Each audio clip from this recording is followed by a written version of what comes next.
Today we are going to learn refraction of light lesson in this partial and total internal reflection. When light enters a rare medium from a denser medium, it gets partially reflected. That is, part of the lights get reflected and come back into the denser medium as per law of reflection. This is called partial reflection. The rest of the light gets refracted and goes into the rarer medium. याचाच अर्थ असा की जेव्हा light rarer मीडियममधून denser मीडियममध्ये जातो तो काही प्रमाणात रिफ्लेक्ट होतो. म्हणजे जो काही लाईट रिफ्लेक्ट झाला तो परत डेन्सर मीडियममध्ये जातो. यालाच आपण रिफ्लेक्शन लॉ असे म्हणतो आणि यालाच पार्शियल रिफ्लेक्शन असे म्हटले जाते, कारण काही प्रमाणातच लाईट हा रिफ्लेक्ट होतो. आकृतीमध्ये चांगल्या प्रकारे आपल्याला समजून घेता येईल.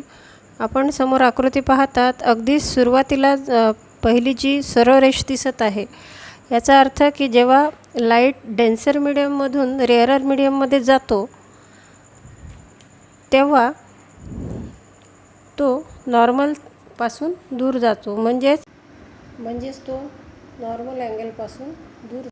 अँगल ऑफ इन्सिडन्स जो आहे तो अँगल ऑफ रिफ्रॅक्शनपेक्षा मोठा आहे, म्हणजेच अँगल ऑफ रिफ्रॅक्शन जो आहे तो लहान आहे. आकृतीची डावी बाजू जर आपण पाहिली तर आपल्याला दिसत आहे की लाईट हा डेन्सर मीडियममधून रेअरर मीडियममध्ये गेला, म्हणजे आतून खालून तो वर जात आहे म्हणजे तो रेअरर मीडियममध्ये गेला. आणि जसजसा तो रेअरर मीडियम गेला तो नॉर्मल अँगल जो I1 आणि R जो दिसत आहे तो त्या नॉर्मलपासून थोडा दूर बेंड झालेला आपल्याला दिसतो. आता आपण थोडं डावीकडून थोडं इकडे आलं तर आपण दुसरा जो रे ऑब्झर्व करत आहे इथे अँगल ऑफ इन्सिडन्स I1 आणि अँगल ऑफ रिफ्रॅक्शन R2. ज्यावेळेस हा अँगल थोडा इकडे आला त्यावेळेस आपण I जर वाढविला, अँगल ऑफ इन्सिडन्स जर वाढविला तर हा R हा पण वाढतो, कारण हा जो बेंडिंग आहे ते नॉर्मलच्या टुवर्ड्स जास्त होतं, त्यामुळे तो सुद्धा स्नेल्स लॉ. आता थोडं उजवीकडे सरकत जाऊ. अँगल ऑफ इन्सिडन्स एका विशिष्ट व्हॅल्यूवर जर नेला, म्हणजेच आपण या प्रिझमवर जर तो असा नेला तर त्याच लाईनवर तो आपल्याला दिसत आहे मीडियम 2मध्ये, म्हणजेच ग्लास प्रिझममध्ये. तर अँगल R हा 90 डिग्री आहे. इथे आपल्याला R = 90 या डायग्राममध्ये दाखवलेलंच आहे.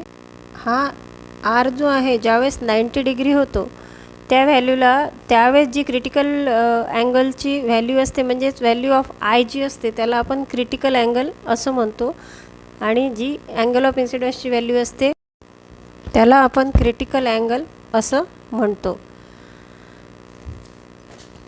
90 डिग्रीनंतर अँगल I जो आहे जर क्रिटिकल अँगलपेक्षा मोठा असला तर अँगल ऑफ रिफ्रॅक्शन हा सुद्धा 90 डिग्रीपेक्षा जास्त असतो.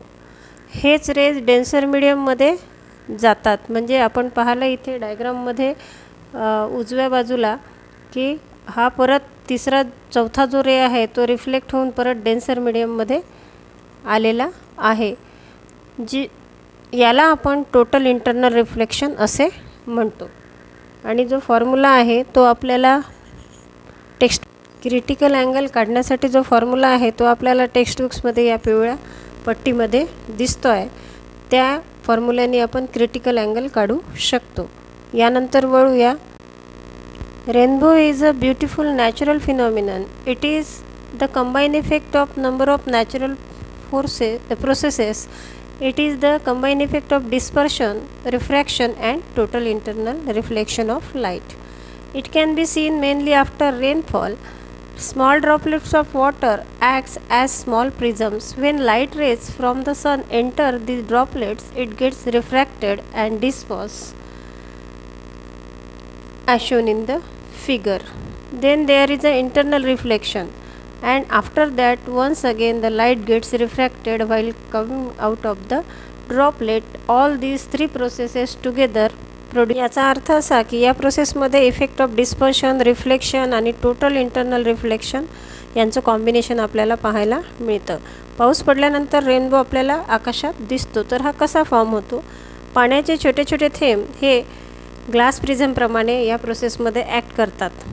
जेव्हा सूर्यप्रकाश या ड्रॉपलेट्समध्ये प्रवेश करतो तेव्हा ते रिफ्रॅक्टेड अँड डिस्पर्स होतात. इथे आपण आकृतीमध्ये पाहू शकतो ते रिफ्रॅक्ट झालेला सूर्यप्रकाश आणि तिथेच डिस्पर्स होतात आणि नंतर तिथे इंटरनल रिफ्लेक्शन होतं. आता रिफ्लेक्शन म्हणजे तुम्हाला माहीत आहे की तिथे त्याला त्या सरफेसला टच होऊन परत रेज जे आहे ते परत येतात. असं आकृतीमध्ये इथे रिफ्लेक्शन आपल्याला दिसतं आहे आणि इंटरनल रिफ्लेक्शन दाखवलेलं आहे. नंतर लाईट पुन्हा एकदा रिफ्रॅक्टेड होऊन ड्रॉपलेट्सच्या बाहेर येतात. तिथे परत त्या लाईट्सचं जे मीडियम आहे ते चेंज होतं.